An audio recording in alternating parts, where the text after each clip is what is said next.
Nestled on the banks of the Moselle River, Trier whispers tales of time.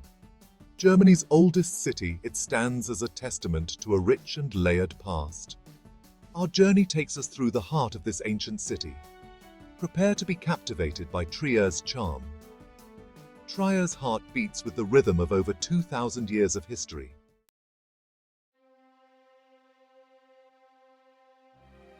Imagine the clatter of chariot wheels on cobblestone streets, the vibrant colors of Roman banners fluttering in the breeze. Picture the bustling marketplace, a symphony of languages, and the scent of exotic spices. This was Trier at its zenith, a city that pulsated with life and ambition. The echoes of that empire resonate still, whispering through the arches of the Porta Nigra, rippling in the waters of the Moselle.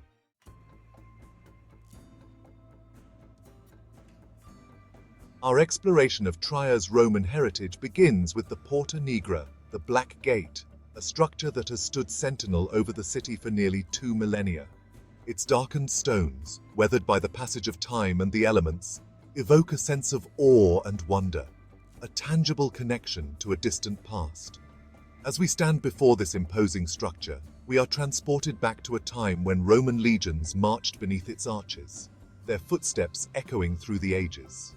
The Porta Nigra was built in the late 2nd century AD, a time when the Roman Empire was at the height of its power.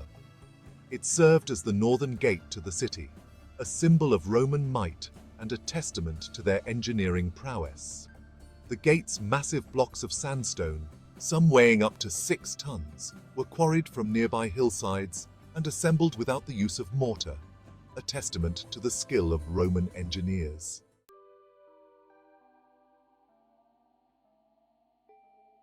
Just a short distance from the Porta Nigra lie the ruins of the Imperial Baths, a sprawling complex that once offered respite and rejuvenation to Trier's Roman elite.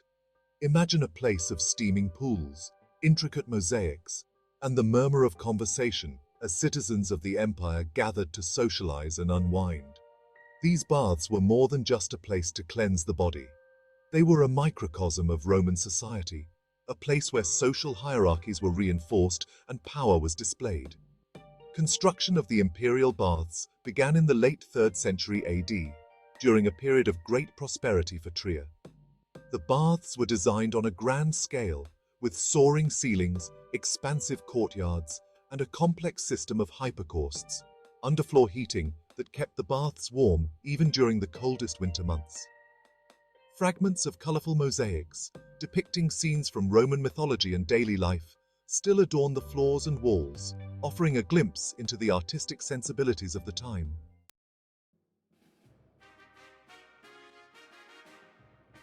Our journey through Roman Trier culminates at the Aula Palatina, also known as the Basilica of Constantine.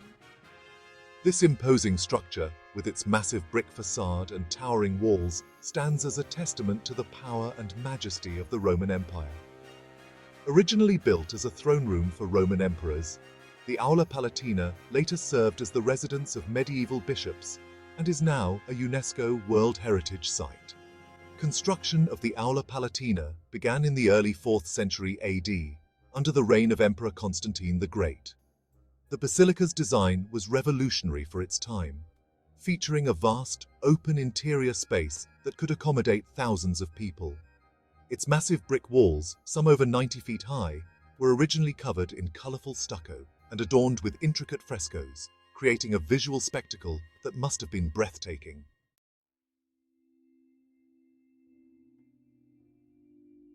Dominating Trier's skyline is the Cathedral of St. Peter, a structure that embodies the city's long and complex relationship with faith and history. It stands as a testament to the enduring power of belief, a beacon of spirituality that has drawn pilgrims and travelers for over 1,700 years.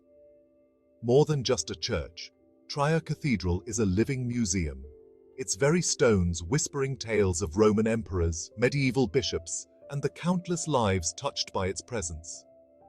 The cathedral's origins can be traced back to the early 4th century AD, during the reign of Constantine the Great, the Roman emperor who embraced Christianity.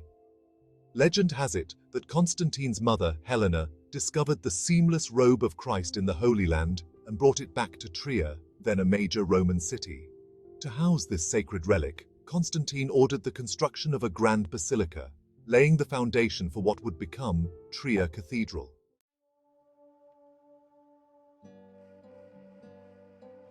Stepping inside Trier Cathedral is akin to stepping back in time. The cool, dim interior, illuminated by stained glass windows that cast a kaleidoscope of colors, evokes a sense of peace and tranquility. As your eyes adjust to the subdued light, you begin to appreciate the sheer scale and grandeur of the space. Massive Roman columns, salvaged from the ruins of a nearby imperial palace, support the soaring ceilings, a tangible link to Trier's Roman past.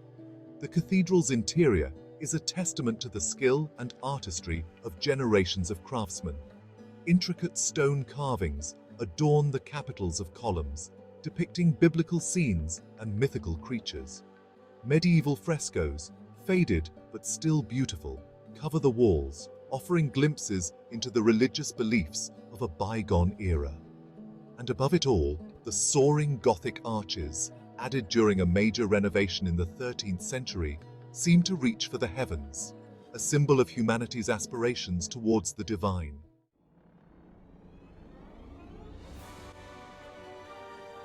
Trier Cathedral is not merely a beautiful building, it is also a repository of priceless art and artifacts, each with its own story to tell. One of the most treasured relics is the Holy Robe, believed by many to be the seamless garment worn by Christ during his crucifixion.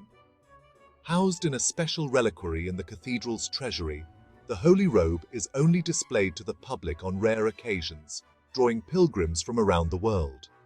Another highlight is the cathedral's treasury, home to a dazzling collection of liturgical objects, gold and silver work, and illuminated manuscripts. Among the treasures are intricately crafted reliquaries, said to contain the bones of saints, and ornate processional crosses, adorned with precious gems and intricate enamel work. These objects, each a testament to the skill and piety of medieval artisans, offer a glimpse into the wealth and splendor of the Catholic Church in its heyday.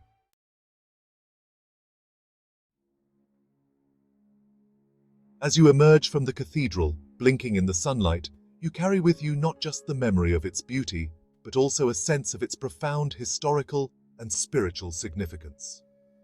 Trier Cathedral is more than just a church. It is a testament to the enduring power of faith, a tangible link to the Roman Empire and the birth of Christianity in Europe. Its stones whisper tales of emperors and bishops, saints and sinners, all drawn together by the enduring power of belief. Standing on the square before the cathedral, you can almost hear the echoes of history. Roman legions marching through the streets, their armor glinting in the sun. Medieval pilgrims, their faces etched with piety, arriving to pay homage to sacred relics. And the murmur of prayers, whispered across the centuries, a constant reminder of the cathedral's enduring spiritual significance.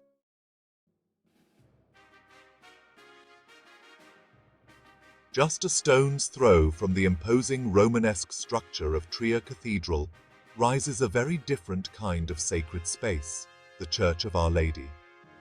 Known locally as the Liebfrauenkirche, this exquisite church is a masterpiece of Gothic architecture, its slender spires and delicate tracery a stark contrast to the sturdy Romanesque of its older neighbor. Stepping through its portals is like entering another world, one of light, grace, and soaring ambition. Built in the 13th century, the Church of Our Lady stands as a testament to the changing architectural tastes of medieval Europe. While Romanesque churches, like the nearby cathedral, emphasized solidity and strength, Gothic architecture embraced height, light, and a sense of ethereal beauty. The Church of Our Lady embodies this aesthetic perfectly, its soaring vaults and slender columns creating a sense of lightness and grace that seems to defy gravity.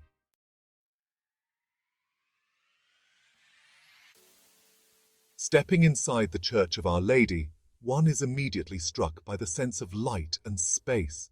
Unlike the dimly lit interior of the cathedral, This church is bathed in a warm glow, sunlight streaming through its magnificent stained glass windows.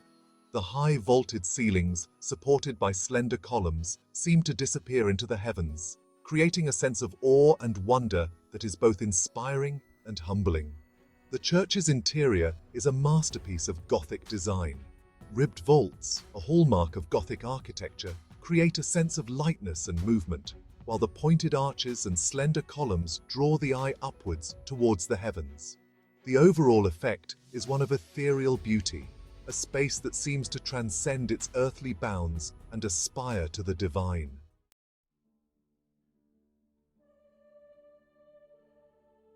The Church of Our Lady is more than just an architectural masterpiece. It is also a treasure trove of art and devotion. Scattered throughout the church are sculptures, paintings, and stained glass windows, each one telling a story from the Bible or the lives of saints. These works of art, created by skilled craftsmen centuries ago, served not merely as decoration, but as tools for religious instruction, their vivid imagery bringing the stories of faith to life for a largely illiterate population. One particularly striking sculpture depicts the Virgin Mary, her arms outstretched in a gesture of welcome and compassion.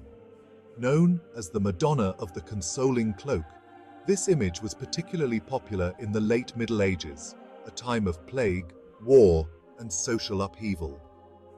The Virgin Mary, with her mantle of protection, offered hope and solace to a world in turmoil.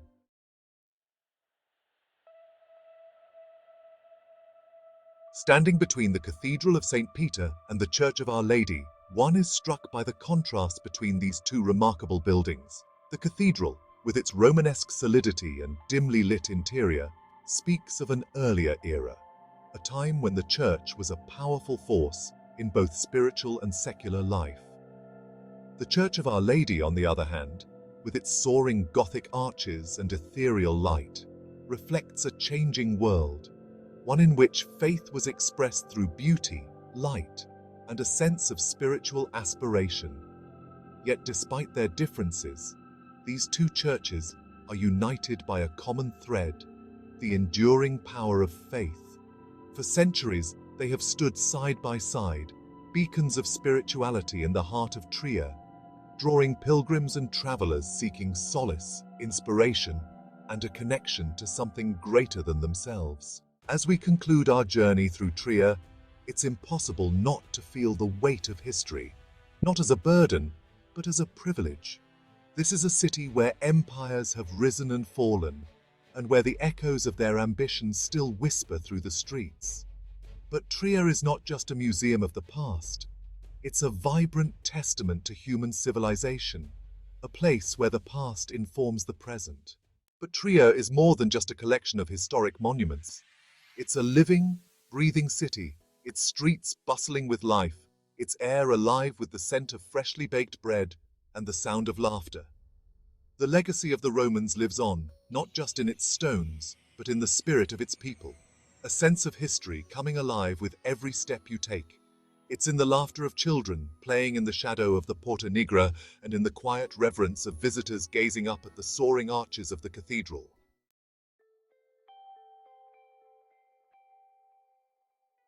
So, if you're looking for a travel destination that's both historically significant and vibrantly alive, look no further than Trier. This is a city that has something to offer everyone, from history buffs and architecture enthusiasts to foodies and wine lovers, from families seeking adventure to solo travelers seeking solace and inspiration. Come walk in the footsteps of Roman emperors, marvel at the ingenuity of their engineering, and bask in the grandeur of their architectural achievements. Explore the cool, hushed interiors of ancient churches, their stained glass windows painting the air with a kaleidoscope of colors. Wander through bustling marketplaces, their stalls overflowing with local delicacies and handcrafted treasures. And as the sun sets, casting a warm glow on the city's ancient stones, find a cozy wine tavern and raise a glass to Trier, a city where history is always present, and where the echoes of the past resonate long after you've left its charming embrace.